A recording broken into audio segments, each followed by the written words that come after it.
collection of all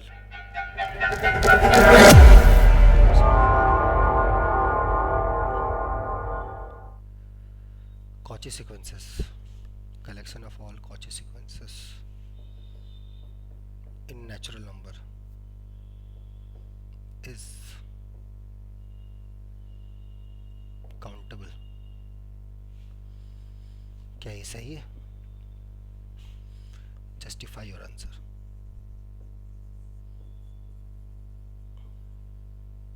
वहाँ तो proof देना होगा आपको. समझ में आया क्वेश्चन? नेचुरल नंबर के सीक्वेंस बनाने हैं, मतलब सीक्वेंस का टर्म नेचुरल नंबर से होगा. उस सीक्वेंस में से वो सारा सीक्वेंस का कलेक्शन लीजिए जो कॉची है. अब वो कलेक्शन के बारे में आपका क्या ख्याल है? वो काउंटेबल है या अनकाउंटेबल है? तो आपका जो भी है, अगर आपको लगता है ये फॉल्स है तो उसको प्रूफ कीजिए कि फॉल्स है. मतलब आप कुछ रीजनिंग दीजिए, जस्टिफाई, मतलब you have to give the reasoning, उसी पे मार्क्स आपको मिलेगा.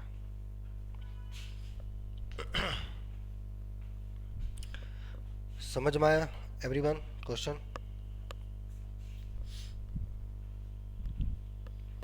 यस.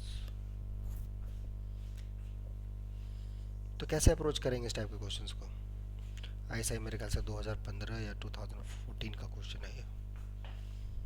ठीक है, जब भी हो गोली मारिए, दैट्स नॉट इम्पोर्टेंट. इम्पोर्टेंट है कि ये बेसिक क्वेश्चन है, बहुत ही बेसिक क्वेश्चन है. कैसे? तो आपका सेट जो x है,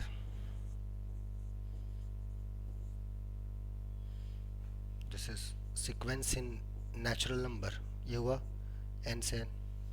डोमेन भी नेचुरल नंबर और को डोमेन भी natural number, means collection of natural number का सीक्वेंस. ये sequence such that xn is Cauchy. ये कॉची होना चाहिए. पहली बात, कॉची सीक्वेंस क्या है? कॉची सीक्वेंस होता क्या है? कॉची सीक्वेंस एक ऐसा सीक्वेंस होता है जहां distance between any two term can be made very small after certain terms. कुछ टर्म्स के बाद सीक्वेंस के बीच का डिस्टेंस हम बहुत छोटा बना सकते हैं. क्या कंसेक्यूटिव टर्म्स का डिफरेंस? नहीं, कोई भी दो टर्म उठाओ, एनी दो टर्म. समझ में आया? तो पहले समझिए, हम बताएंगे सब कॉची सीक्वेंस, बट पहले ये देखिए, ऐसा चलता जा रहा है. तो कॉची सीक्वेंस का मतलब है एक सर्टेन टाइम के बाद distance between any two term is very small. एक सर्टेन टर्म के बाद distance between any two term is very small, उसको बोलते हैं कॉची. अब यहाँ पर आपको दे दिया नेचुरल नंबर, ये सारे नेचुरल नंबर्स हैं. कुछ 10 हो सकता है, कुछ 20 हुआ, कुछ 1 हुआ, ऐसा, और वो कॉची हो रहा है. और दो नेचुरल नंबर के बीच का डिस्टेंस हमको पता है कम से कम कितना है, डिस्टिंक्ट. m और n दो डिस्टिंक्ट नेचुरल नंबर हैं, तो दोनों के बीच का डिस्टेंस कम से कम 1 होता है.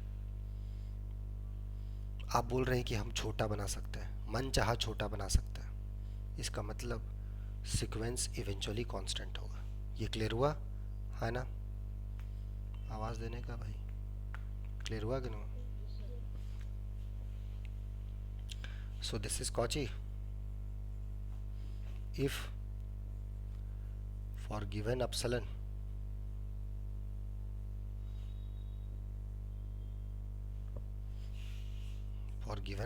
positive, there exists capital N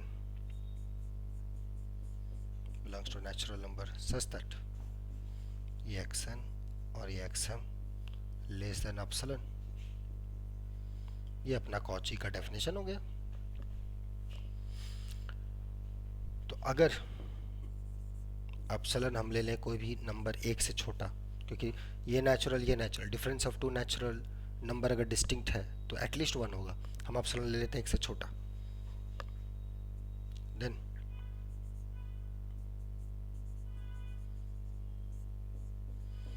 less than half. ये हुआ इसका मतलब. अब ये चीज़ आ रहा है, इसका मतलब ये सीक्वेंस 0 हो जाएगा ना भाइयों बहनों, है ना? क्यों? क्योंकि दो नेचुरल नंबर के बीच का डिस्टेंस, डिस्टिंक्ट नेचुरल नंबर के बीच का डिस्टेंस एटलीस्ट 1 होता है. तो अगर दो नेचुरल नंबर के बीच का डिस्टेंस 1 से छोटा बना रहे हैं आप, तो भैया फिर वो दोनों सेम होगा. इज दैट क्लियर, है ना? आवाज़ दे देंगे मेरे भाइयों बहनों?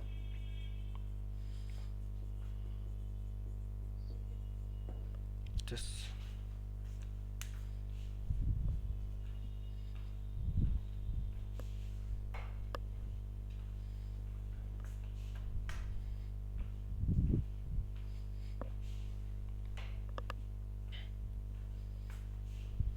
so is done यहाँ तक.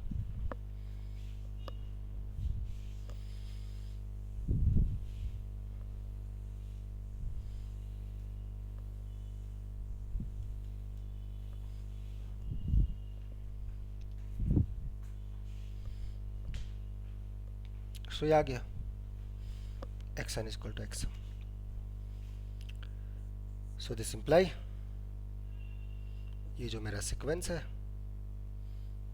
xn is equal to xn, ये xn मेरा आ गया, m का जगह पे मैं n पुट कर देता हूँ, for all n greater than equal to capital n. इसका मतलब मेरा सीक्वेंस कैसा दिख रहा है? ऐसा.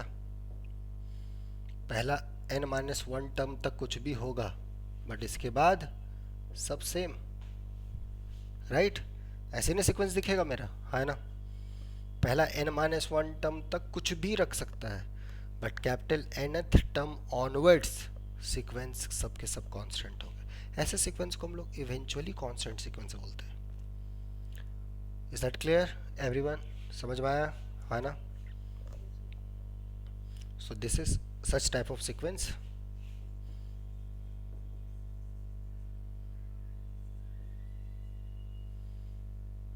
Called eventually Cauchy sequence, eventually constant sequence.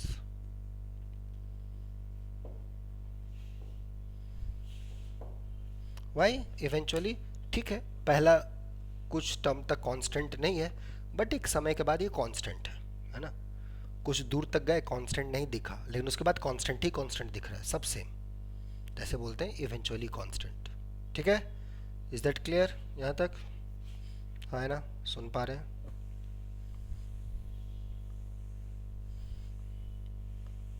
Hello?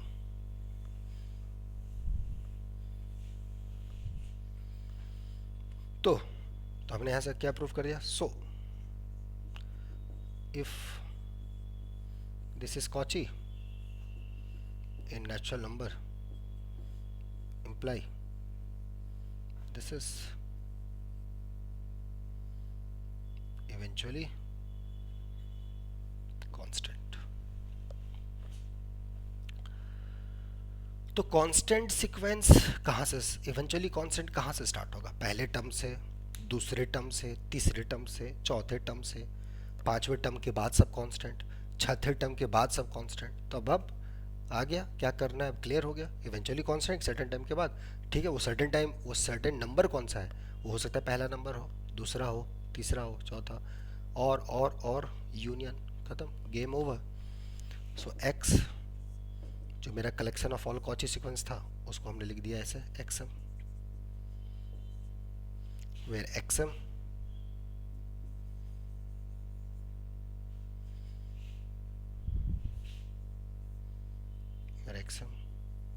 is the collection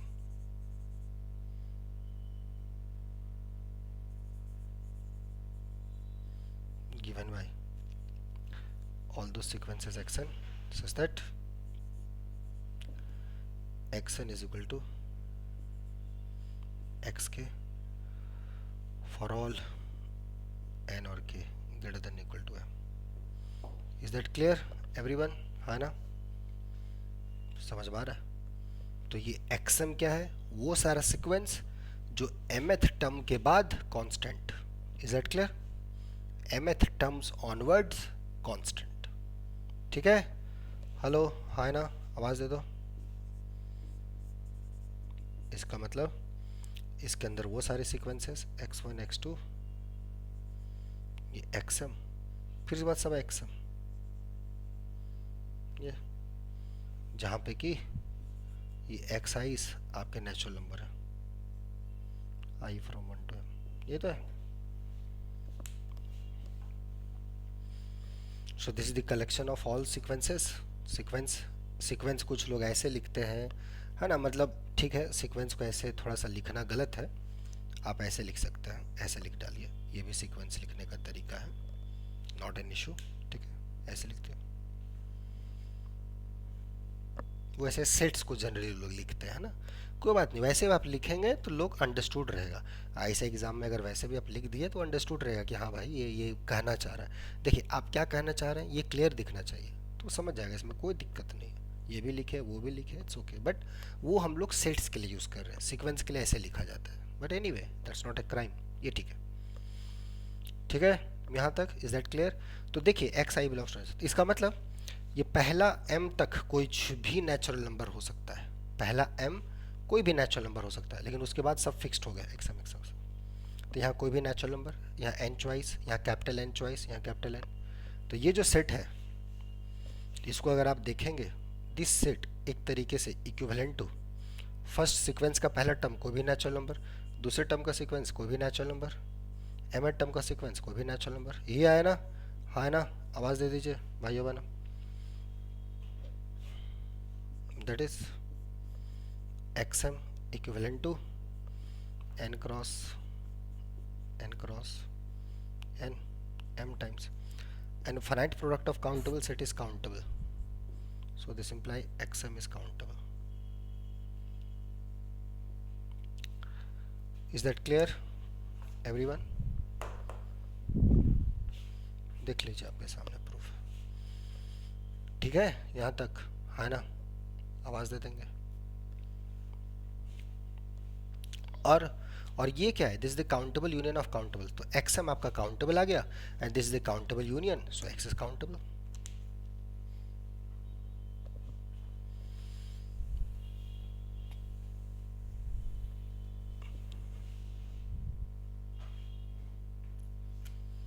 So therefore x is a countable union of countable sets. So x is a countable union of countable sets, imply x is countable. ये clear हुआ यहाँ तक, है ना everyone?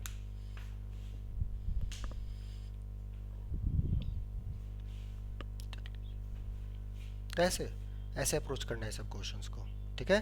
किस type का questions आएगा तो कैसे जाना है, तो इस तरीके से जाना है, और देखिए कितना आसान है। Okay everyone.